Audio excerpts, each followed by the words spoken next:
Sometimes it's not the tools or processes or an extra training that we lack, but in fact, it's actually finding our courage, our confidence, and our power. So join me on this very special episode as I chat with Lisa Gable, author, best-selling author, as well as speaker and U.S. ambassador, as she shares with us how to stand in our power.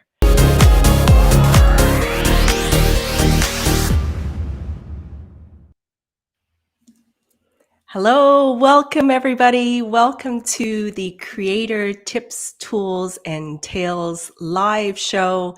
My name is Fanny Dunnigan, where every other week I come to you with creators, industry leaders, business leaders as they share with us their tips, tools, and tales.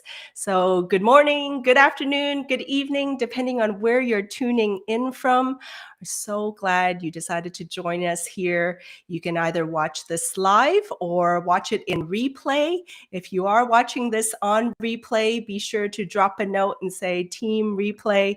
Let us know, and we'll be sure to respond to any questions or comments you have as well. Let's get to the content tip of the week, as I do every week with you all.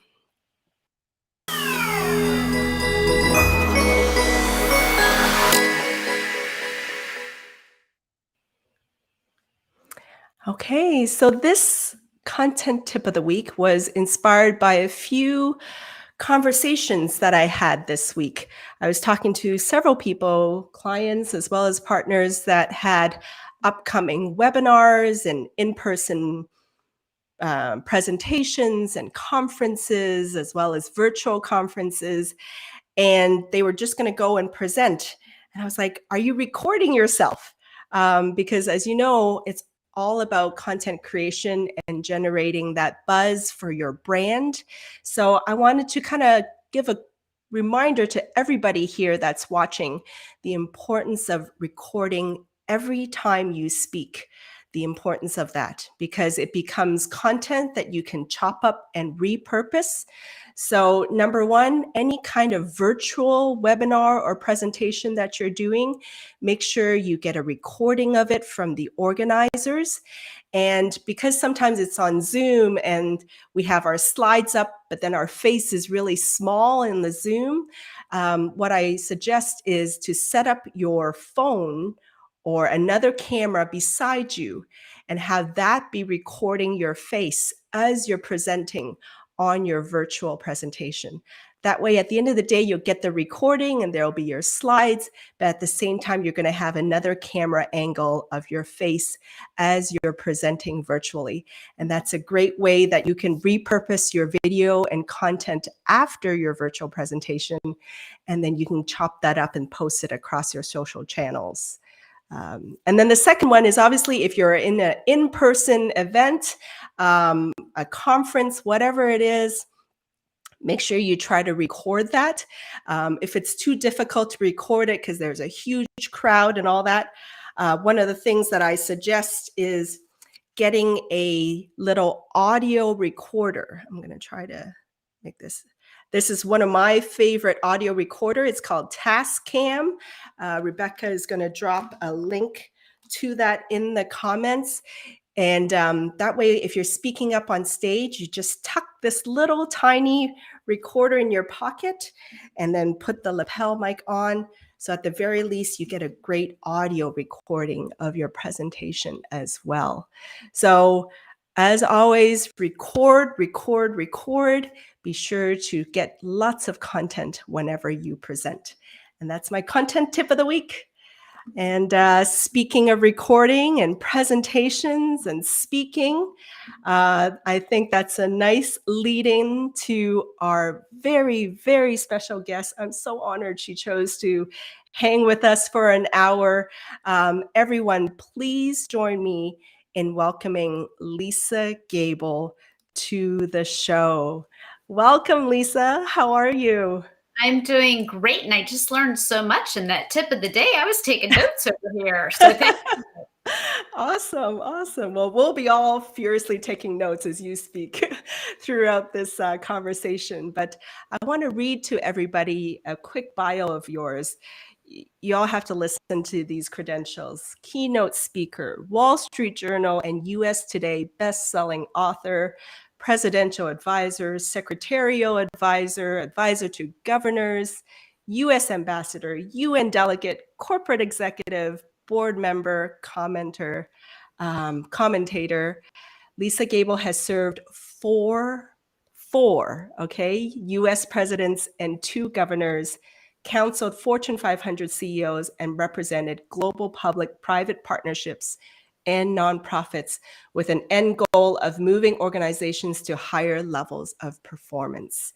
Bipartisan in nature, she has brought together political parties, corporate competitors, and disparate nations to foster quality leadership, diplomacy, and results that better society and create sustainable partnerships and profitable business models. Wow. What do you guys think in the audience? Is she incredible or what?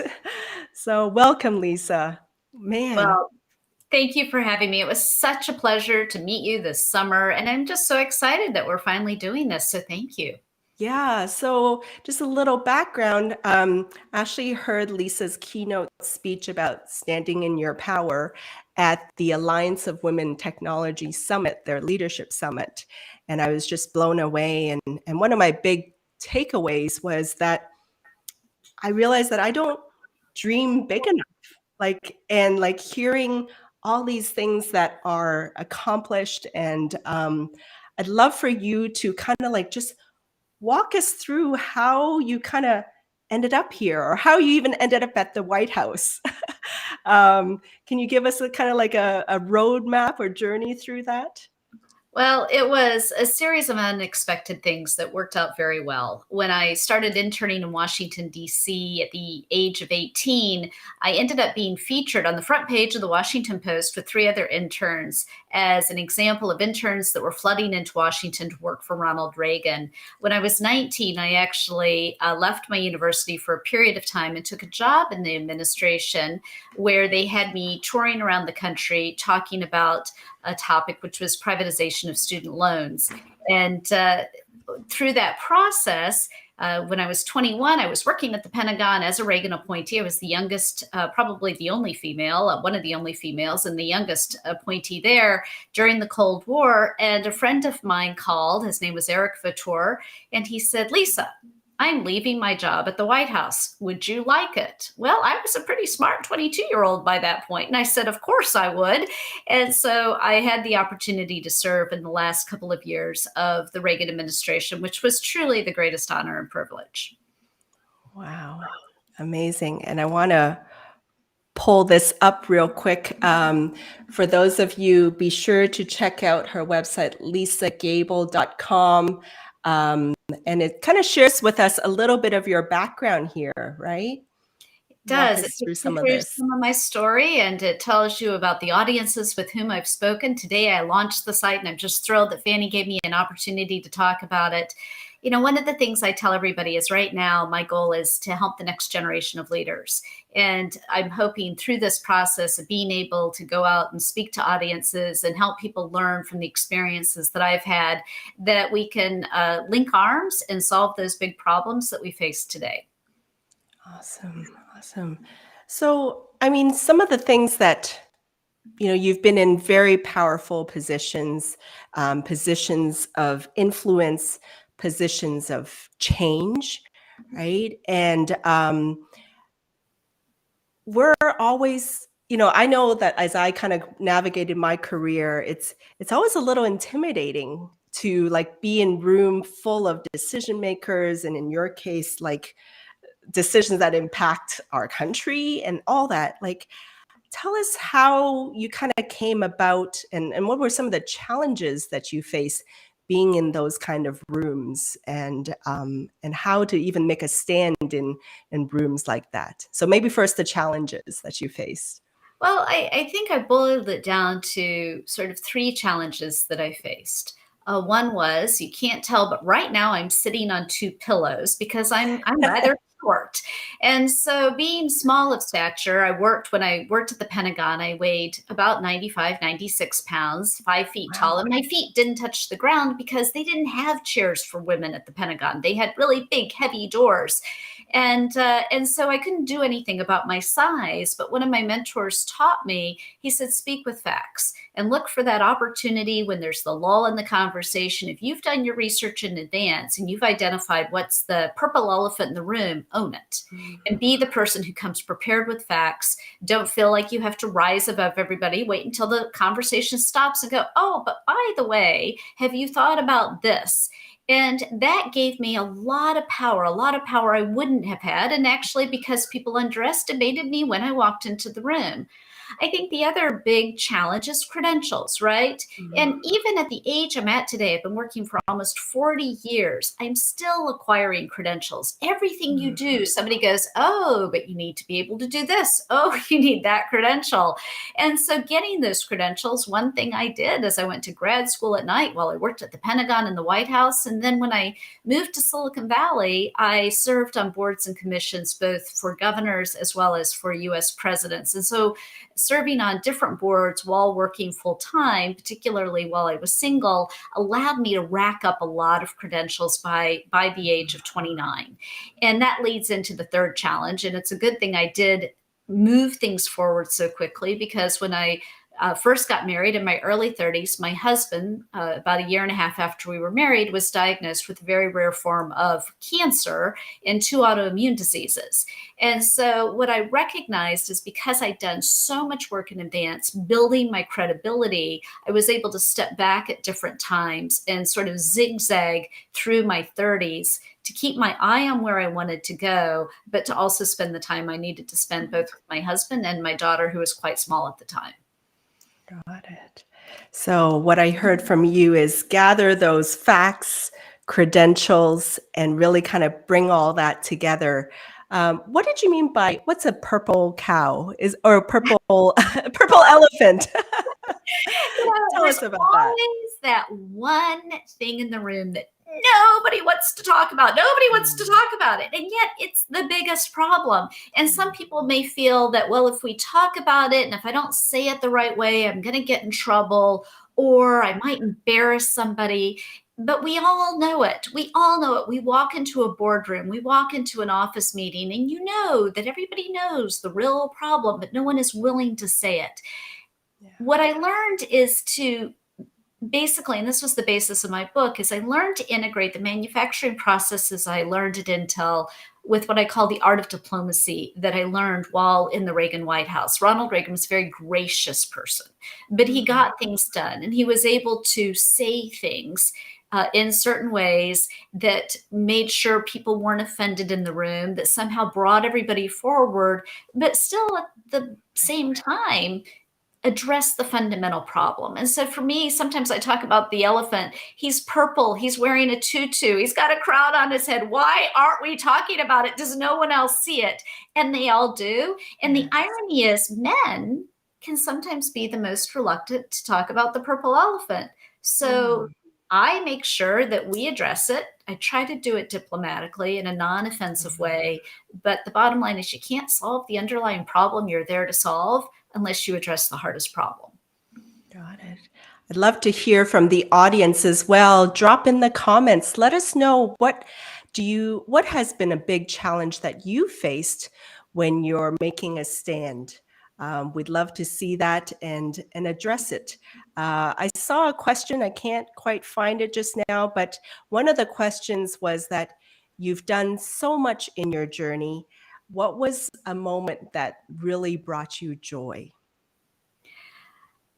I love partnering with people. I just love partnering with people. There is nothing that makes me more excited than if you've been working on this really hard problem, but I always have this team of people around me. And there's something that is just magnificent when you start to crest that hill and you're doing it as a team and you're high-fiving everybody on the top, and it feels so much better. I don't understand people who want to do everything by themselves. I really don't, because in every single job that I've had, and it's one thing I talk about in my book, and if you go to the back of my book, I give credit to everybody under the sun because I've always worked in teams. So I guess the thing is, it doesn't matter what it is.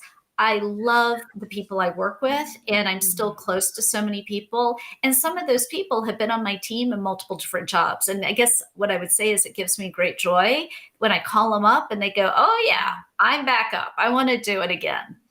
Awesome. This is a great question here that we got from Sarah Azam. And you mentioned like you started off as an intern, right? And at that time, we don't have the facts. We don't have the credentials yet. How do you kind of improve yourself at that point? Well, I think what you have to do is you have to know your place. No one wants that know-it-all intern, right? They don't want that know-it-all person at all in the room. And so sometimes it helps if you prepare your boss in a way that your boss is going to be very strong in the room. It's okay not to get the credit. Sometimes we as women need to make sure that we have an opportunity to get the credit for what are our thoughts. You don't want to give it all away. But at the same time, particularly when I was 18 and interning for different people, I learned early on that nobody wants the hot shot. Instead, what they want is your boss is going to be loyal to you if you always ensure that they're prepared in advance. And at that time, if you have a really good mentor as a boss, they'll actually turn to you and go, you know what? Lisa's the one that did all the research on this. Lisa, do you mind answering the question? And I've been so fortunate in every job that I've had that I've actually had men and women who've had that relationship with me. So again, it's all about partnership and knowing when it is your time to speak up and when it's your time to make sure that somebody else is better prepared. I love that. We got this great question from Anne. Like you obviously have lots of strengths. What do you think has been the top strength to your success? I'm incredibly maniacally focused. Sometimes, and I've had to learn to manage that, trust me. But it's funny, when I went to work for Intel Corporation back in 1989, Andy Grove was the president and CEO of Intel. He was Time Magazine Man of the Year. And Andy used to say two things: focus, focus, focus. And the other was only the paranoid survive. And what I learned from that is to say ultimately focused on job one. What's the most important thing I need to do to accomplish my objective, not to get distracted. And then secondarily is who's out there that's going to trip me up in the future? Where's the next point of competition?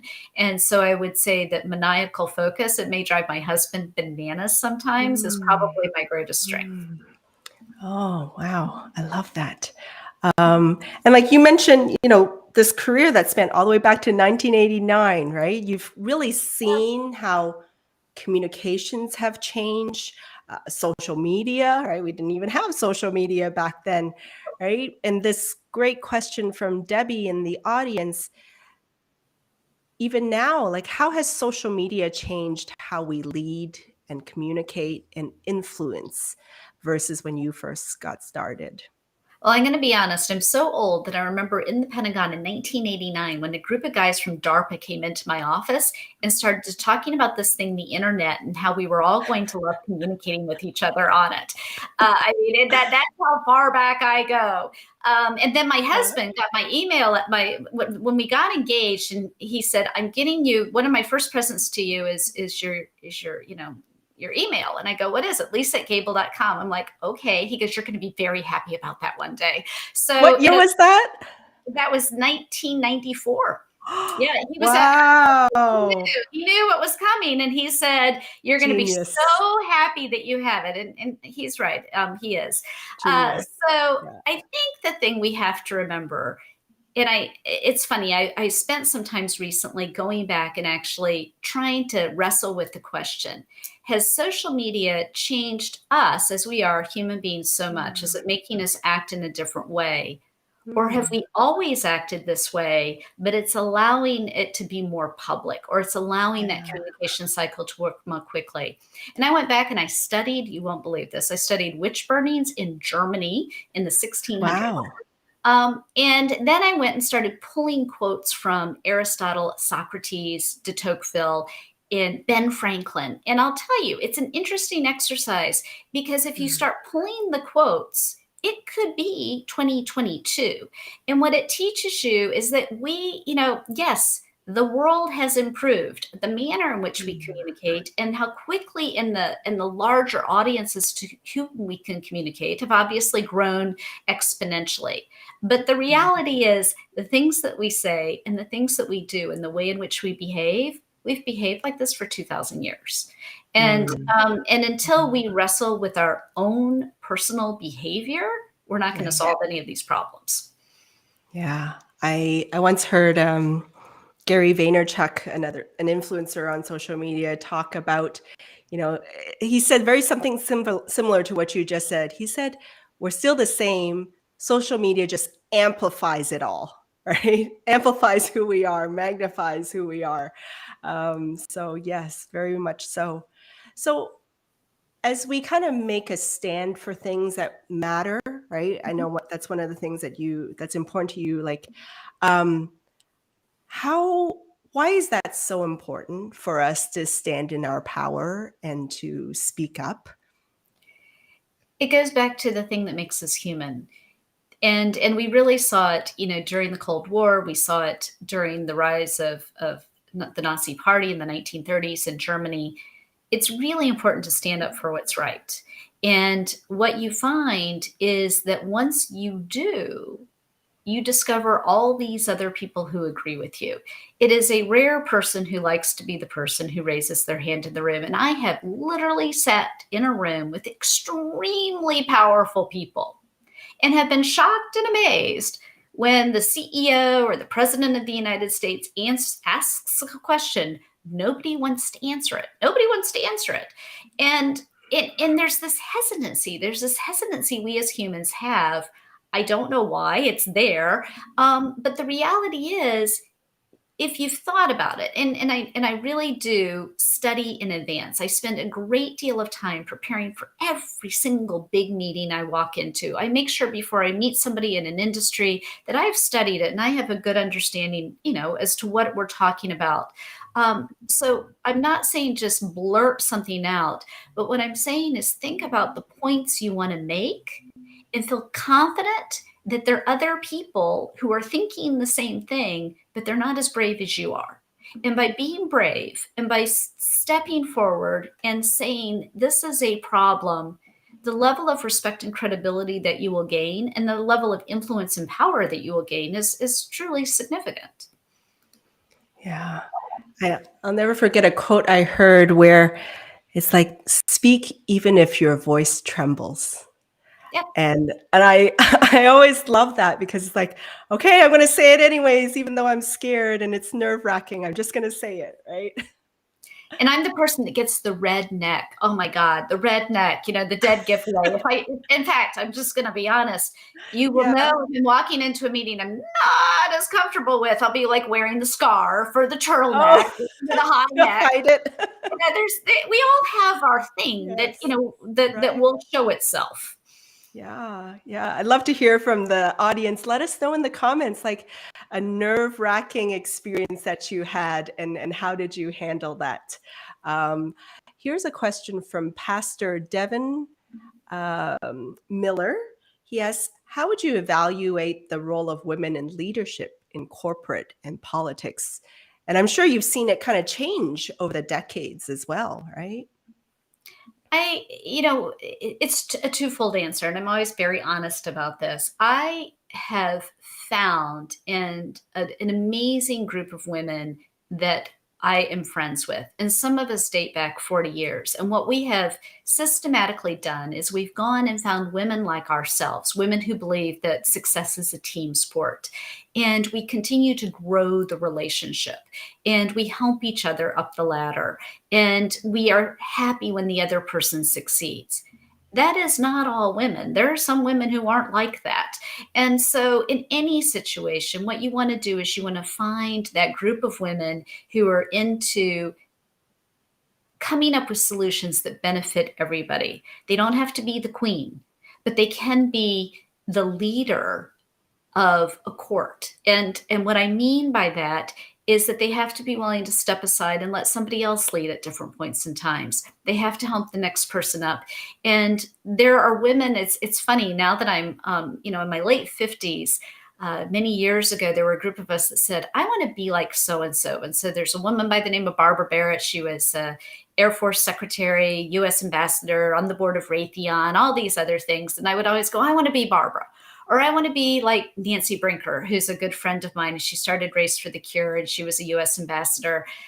And now all of a sudden, those women are still very much out there, but they're stepping back a little bit. And it's our moment. And I think the girlfriends that I have, that we've all come up together, we're recognizing, wow, we remember when we said we wanted to be them. Well, this is our moment to be them, and we need to be as gracious and helpful and supportive as they were of us.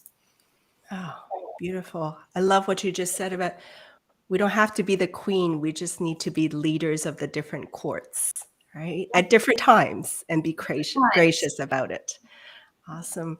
Well, everyone, I want to play a video highlighting Lisa's career, and I want you to look out for all these very, very unique historical photos and let me know what you see in them. What did you notice when you see Lisa in some of these historical photos? So let me pull this up right now.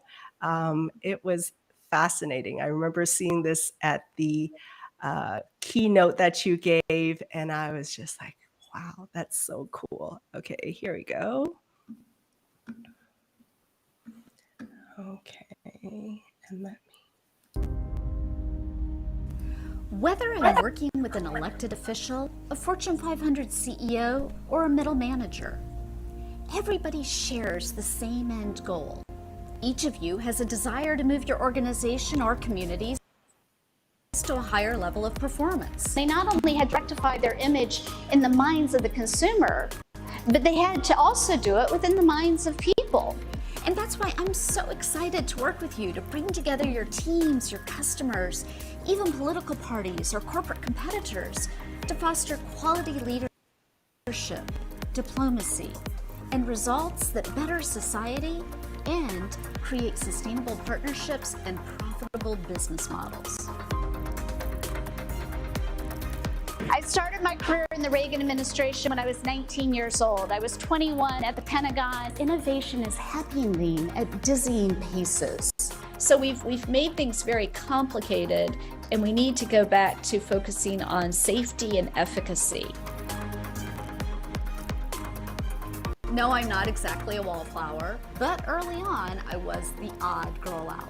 Having to fend for myself in rooms full of foreign diplomats, global CEOs, career four-star generals, sitting, for example, at the U.S. Army War College discussing national security with men who'd seen combat.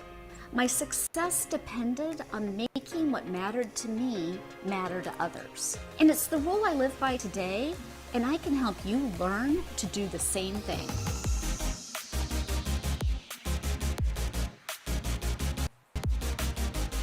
To build relevance for any idea you're supporting, surround yourself with smart people and use research and data as a secret weapon to open opportunities for revenue, visibility, and partnerships. Your vision will be achieved when you fully understand what went wrong in the past and forge strong alliances to develop a plan on how you'll become a catalyst for change. You want to link arms as you climb those mountains? I couldn't have reached the heights I did without building meaningful relationships. I've also counseled a lot of people on both sides of the aisle, and libertarians, so covered all of the aisles. Because smart leaders create bonds that show you're truly dedicated to others' success through the ups and the downs and the highs and the lows, the straight aheads and the turnarounds.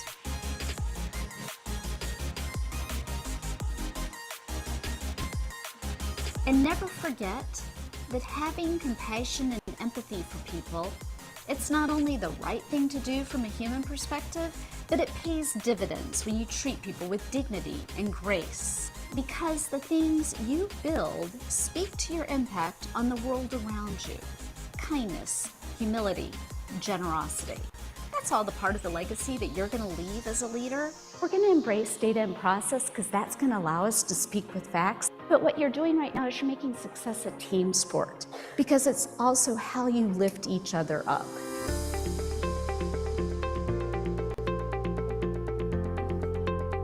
But ultimately, vision is the critical ingredient in achieving your goals.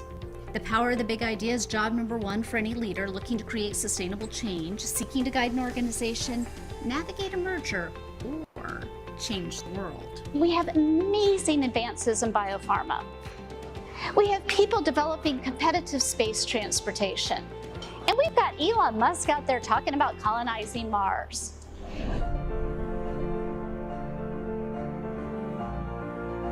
I speak and I write on partnership, mentorship, diversity, and relationship building, and nothing slows me down. During the pandemic, I participated in over 100 podcast interviews and speaking engagements from my home office. Why?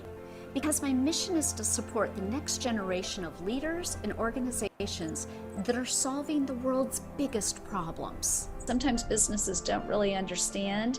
They've got something, they go, oh, well, it's net positive, it's bringing in revenue, but they haven't calculated how much time it's taking to produce that revenue.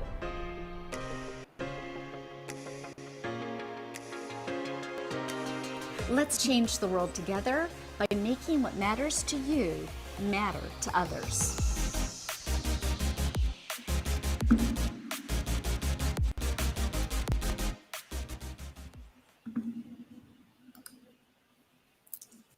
I I get goosebumps watching that, Lisa. Thank you. You're really an inspiration to all of us. So, man, I want to point out something you said, making what matters to me matter to others. What do you mean by that? We're all in Washington, and right now we're fighting with each other.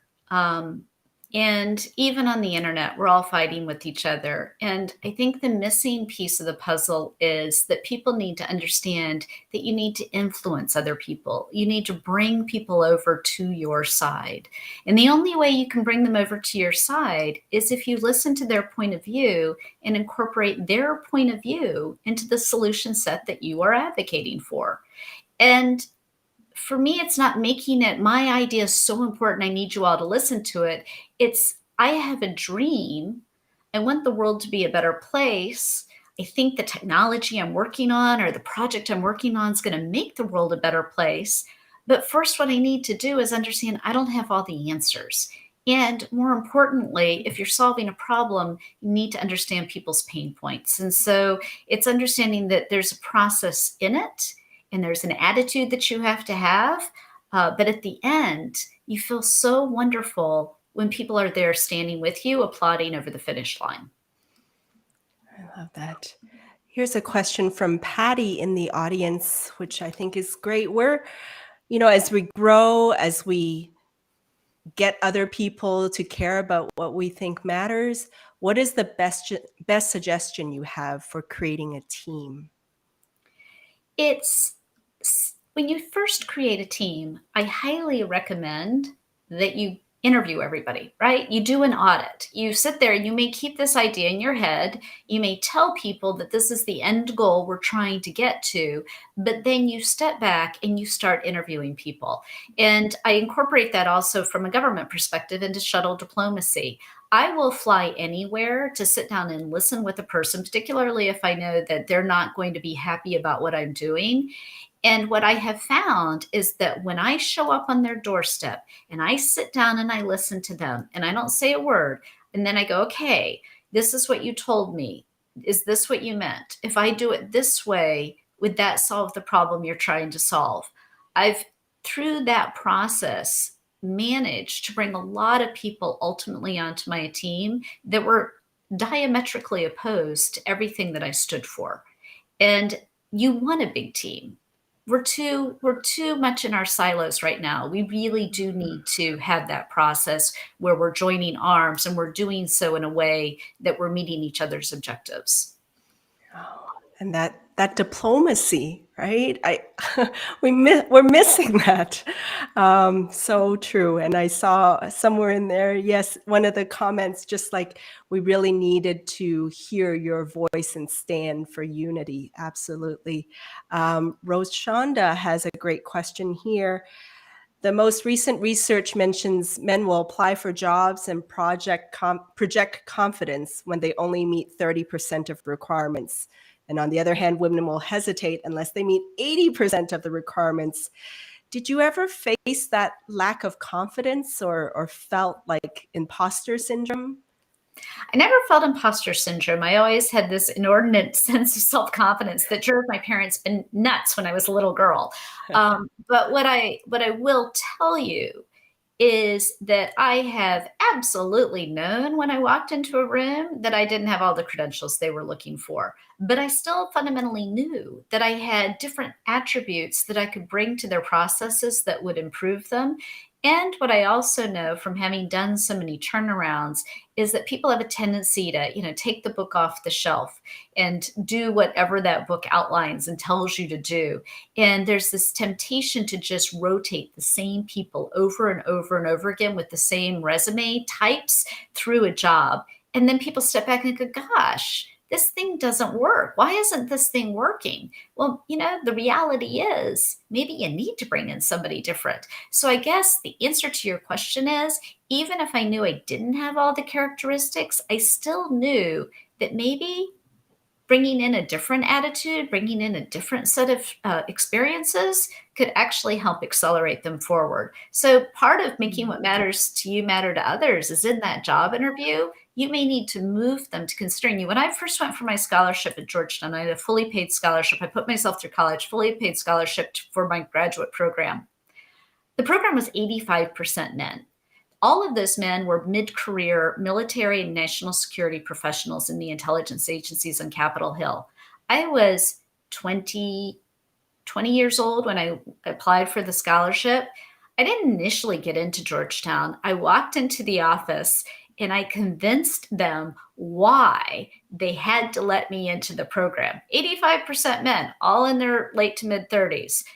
This one tiny little girl went in there just bound and determined that they had to let her in. And I talked my way into the program. And to this day, I still am sitting here going, gosh, wow, I'm not quite sure what did it. It definitely wasn't my my test scores. I love it. Just talk yourself in. And I mean, you said something in your video, like making success a team sport, right? Can you expand on that?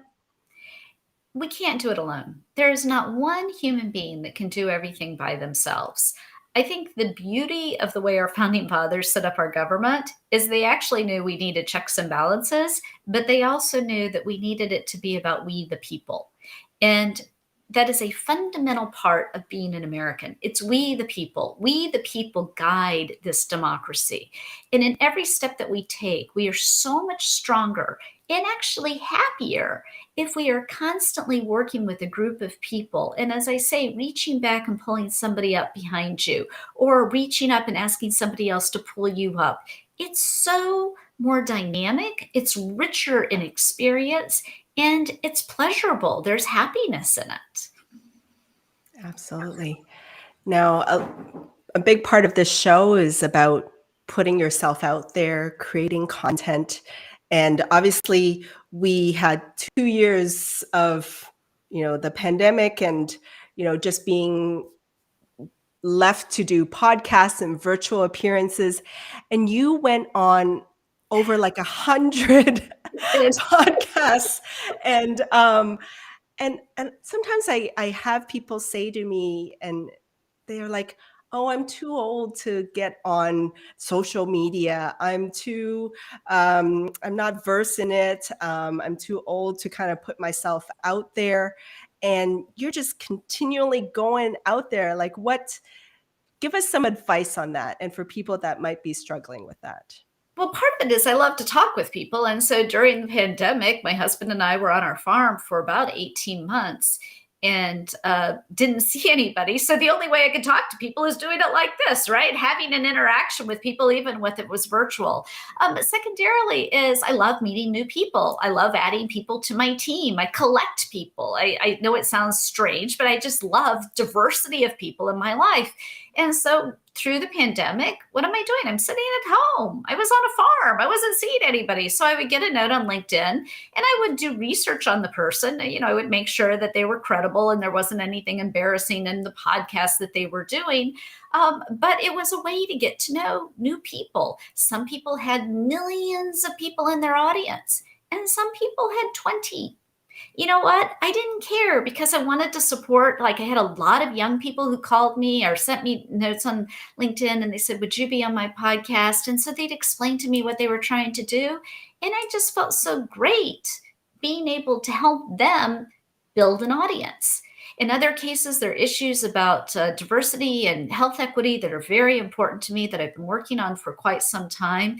And so when I would have a young person or an individual, maybe from a food bank who had started a podcast or started a virtual program, a live stream like this, and they'd say, well, would you be on? That was my way of supporting their effort. What they were doing was so important. So some were huge, some were notable. One was NBC News with Lester Holt, and the other, like I said, was, Tommy the Tomato. I just love talking and being out there. And most importantly, I wanted to encourage people. People were so anxious and they were so lacking in hope that if there was anything I could do personally to help people recognize that we were all in this together, we're still out there, we're still having these conversations. That was important to me at that point in time. Oh, inspiring. I'm going to pull up two comments that I saw because I think they relate to each other. First of all, everyone, and I even said this to you when you were like sitting there. Okay, everyone look at Lisa Gable right there. That look right there. I said, Lisa, you look so presidential. And Debbie in the comments here, she's like, what a breath of fresh air. Lisa Gable, why aren't you running for president? Just saying, we just want to put the bug in your ear right here. We'll let other people do that, but thank you. But that kind of ties into David Ball's question here. He said, with all your political and societal with all our political and societal upheaval in our current society, what do you say is the biggest challenge that needs to be resolved? I think people need to remember that it's we, the people. We have the ability to take small steps every single day in our life that impact other people in a positive way. There is nothing stopping us. I have been in communist countries. I have dealt with communist governments. I don't think until I've been in countries with oligarchs and dictators where people have been abused and power is abusive and people are afraid to talk. I think what people have forgotten is actually you can do a lot. You can do a lot. No one's stopping you. And so what I try to do is talk about small bites you can take every day.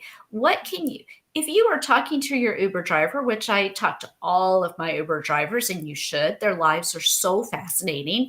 I met a gentleman last week who I asked him what the origin of his name was. Afghanistan, it was from Afghanistan. I said, well, tell me a little bit about when you came here. Well, he just got here. He was one of those people that fled last August. And we talked about his family and I asked him how his kids were doing. And I told him about people I knew who were supporting the relocations of the Afghan community. And I made sure I gave him a really big tip. But I thanked him. I thanked him for coming and for doing what he was doing. He was working as a software engineer during the day and he was driving Uber really early in the morning. There's so much you can do. And being gracious and nice, what you don't know is that it's all of our lives is like Jimmy Stewart in It's a Wonderful Life. No one has any comprehension of the domino effect of something, if you write a letter of recommendation, if you make an introduction from between two people, all of a sudden things start to happen. Sometimes you don't find out about it for years. I found out recently that an introduction I made 5 years ago had resulted in all these very significant results. I didn't know. Nobody actually came back and told me. So don't feel like you're not going to get instant gratification, but recognize that you have the ability, whether in your church, your community, your school, in your business, on the airplane, being nice to somebody and picking up their suitcase for them if it's an elderly person or they're short like me and they can't get it into the bin. What you don't know is what happened in the person's life that day, or the challenges that they'd gone through. And any form of encouragement and support does have a domino effect. And those little introductions make a whole lot of difference. And Carl says in the comments here, politics with civility. Imagine that. Where did it go? But this is what we need. This is what we need. Question from Dr. Carice Knight. What are your thoughts about mindful diplomacy, emotional intelligence, and at the same time finding ways to stand in our own power, right? What do you think about that? I think mindful, if I'm understanding the question correctly, is mindful diplomacy is getting out there and talking to real people. There are the formalities of diplomacy. There are the formalities of business, right? We all have that formal element. I show up at things far in advance and I start talking to the people in the kitchens and I start talking to the servers. And then I talk to the people that are showing up in the room.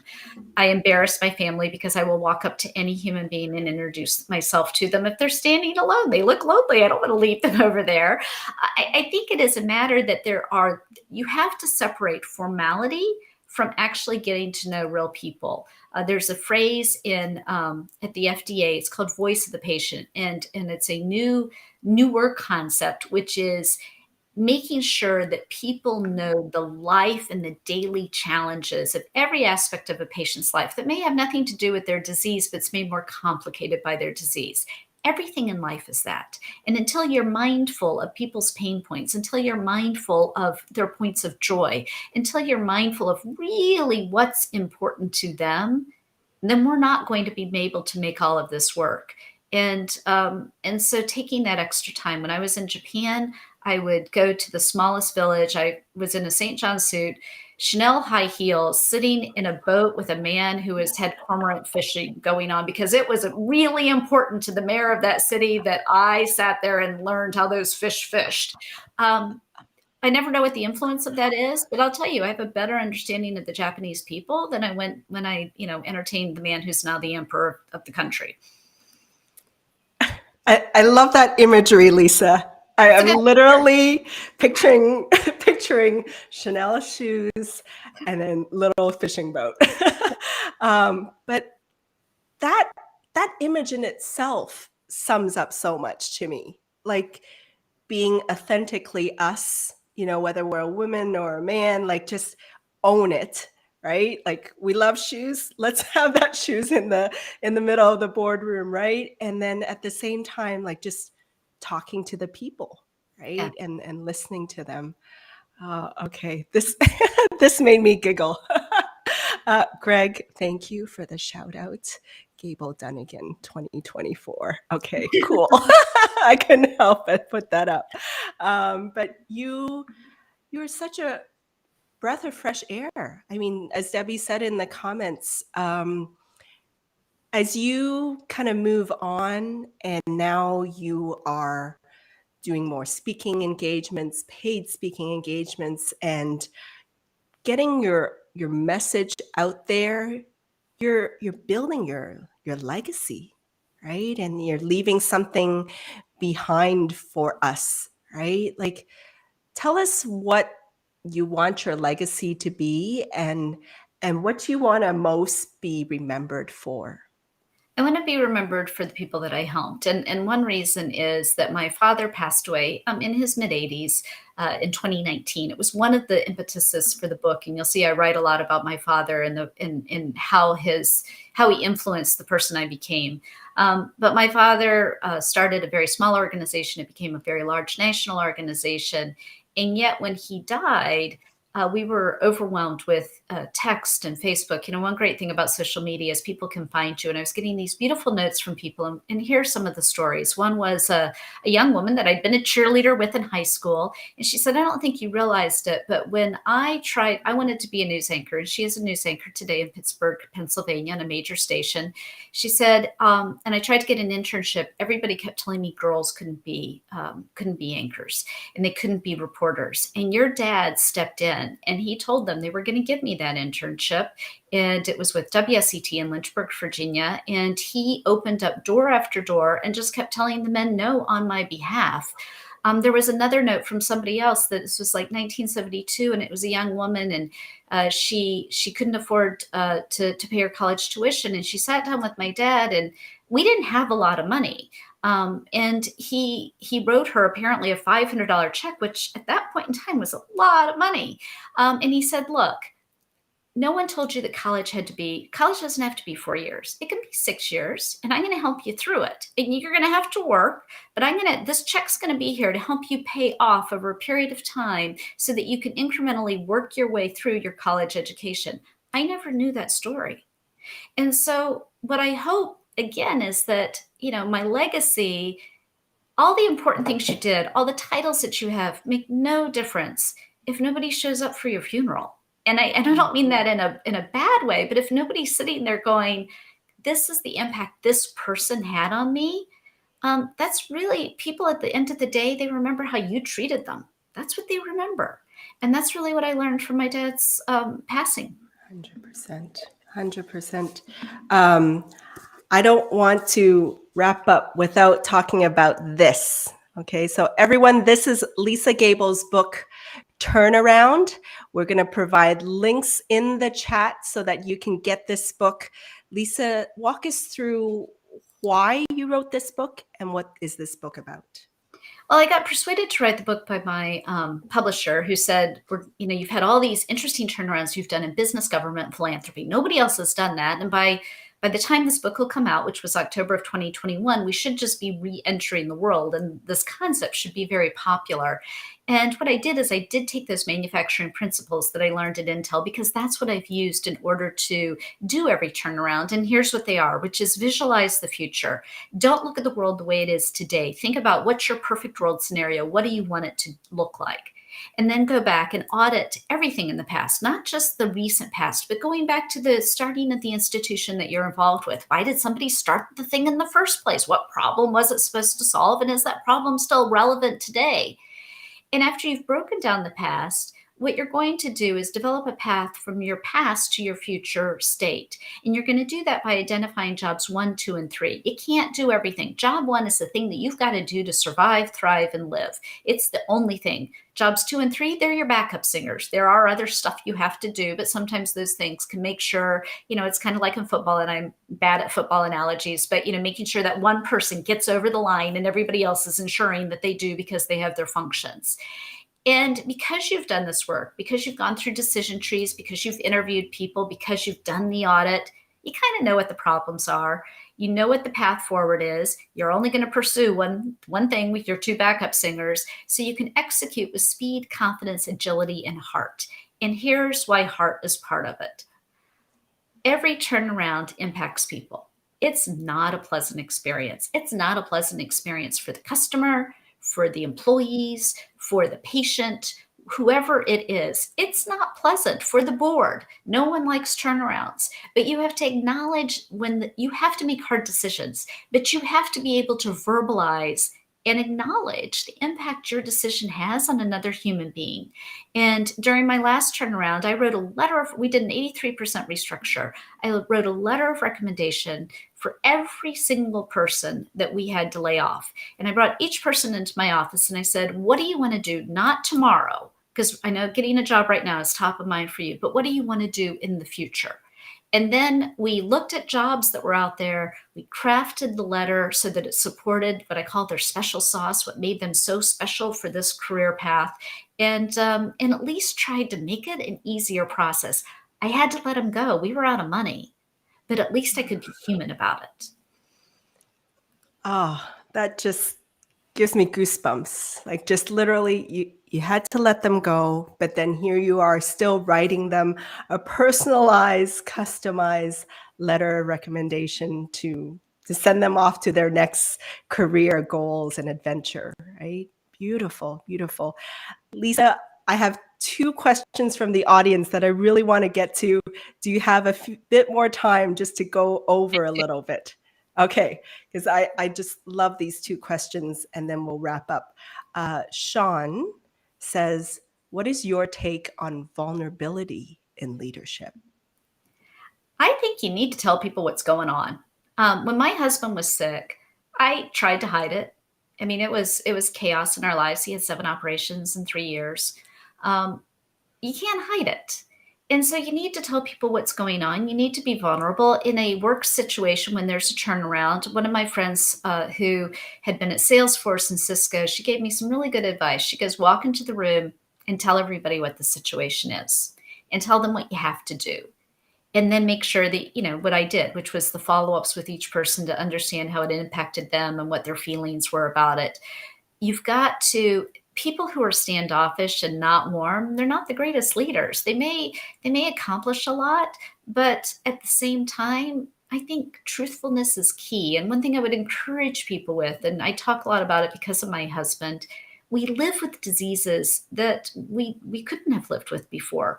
There's so many people around you who have a family member, they themselves, somebody that they know, their parents, everybody's going through something. So be honest about it, but then recognize that, you know, we have this going on. I've got to focus on what I've got to do today. But I think it makes you a little more human. Oh my gosh, so many golden nuggets from you, Lisa. I wanted to kind of reiterate some of the things that I've heard today, like from you, to visualize the future, to audit the past, and then to implement with speed, agility, and heart. I love that.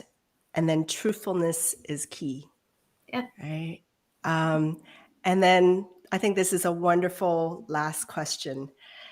If you only had one piece of advice you could give us to succeed, what would it be? Believe in yourself. Every single person has a special sauce. Every single person. You don't have to be like everybody else. In fact, it's more fun and interesting if you're not.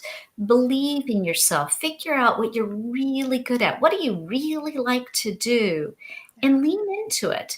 Own it. That's you. That's what God gave you. You know, I do believe there are a bunch of angels in heaven going, oh, let's give him that special sauce. He seems like he'd find it pretty interesting. Or let's do that for her.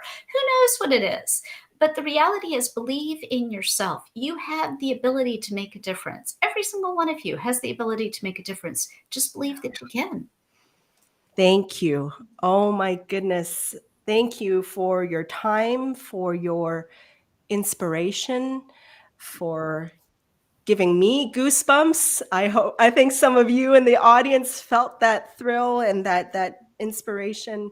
Any final words? No, I just really To close appreciate out? this is what I love. You asked what gave me joy. What gives me joy is talking to people like you all. I think you and your guests, in the mind, I'm just sitting here reading all these various questions and points, and it's just fabulous to be with you all today. So thank you. Thank you. Yeah, and we'll go back and kind of address any kind of questions or comments that we didn't get to. Thank you, everyone. Thank you so much for tuning in today for this special episode. And as always, continue to shine your light, share your gifts, share your messages, and I'll hope you do it through video. So let's close out the show. Thank you, everyone. Thanks for tuning in. We'll see you in 2 weeks.